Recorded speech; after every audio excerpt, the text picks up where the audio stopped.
ყველაფერი ინდივიდუალურია რა. ეგეთი რეცეპტი რო არსებობდეს ხო, აქამდე დაიწერებოდა ამაზე ტონები. ხო და ნუ არ ბიჭებთან არ მიჩხუბია პრაქტიკულად არც ერთთან არც მეორესთან და გოგოსთან ყოველდღიურად დღესაც მაგ რაღაც გამათის რა. აი ბუნტისთავი ერთ ჩემი პატარა ვაჟი 10 წლის არის. არაფერს არ მიჯერებს არასოდეს. უფროსთან დაალაგებული ურთიერთობებს 14 წლის არის თუ შვედიურად გამოდის ხო. პატარას არ ესმის არაფერი. იმიტომაც მოვიდეხა ფეხი. პირდაპირ მნიშვნელობით.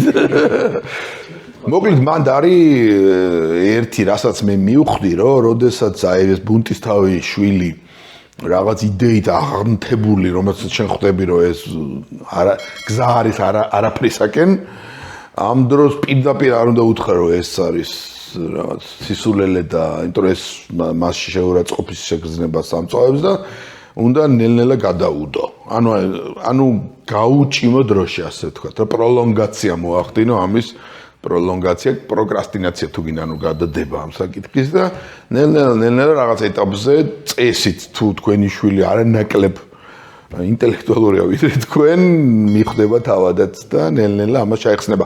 არიან ისეთ შვილები, ვინც მე აღიარებს რომ მამაში მართალიყავი და არიან შვილები, რომლებიც არ აღიარებენ, ანუ ისე როგორც ხალხი არის ვიღაცები აღიარებენ თავის შეცდომებს და ისე ვიღაცებს კიდე უტყდებათ ესეთი რამების აღიარება, ნუ ყველას თავის გზაზე გაუმარჯოს. მშობლებმა ყველა მშობელმა იცოდა და ახლა ციცე გახდები მშობელი და მე გაიგეს. ნუ აი ზუსტად ეგ აღიარებს. ოღონდ არ უნდა ჩავიციკოთ იმაზე, ჩვენ მშობლებს რა უნდა და ჩვენთვის, რა იმიტომ რომ განსხვავებით ჩვენგან, რომლებიც უკვე თავისუფალი მაინც შედარებით თავისუფალი საზოგადოების შვილები ვართ, ჩვენი მშობლები საბჭოთა ხალხი არიან რა.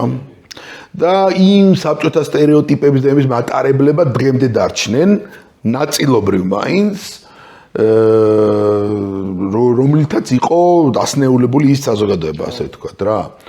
ამიტომ აი ის რაღაც იდეები, რომელიც მშობლებს ჰქონდათ მაშინ 80 წლების ბოლოს 90-იანების დასაწყისში, მაგალითად ჩემს მიმართ რომ ჯერ უნდა ადამიანურ პროფესიას დაეუფლო, რომელიც შეგინახავს რაღაც და მე რაც გინდა აკეთე, აი მე თუ გინდა თამაშები ატარე.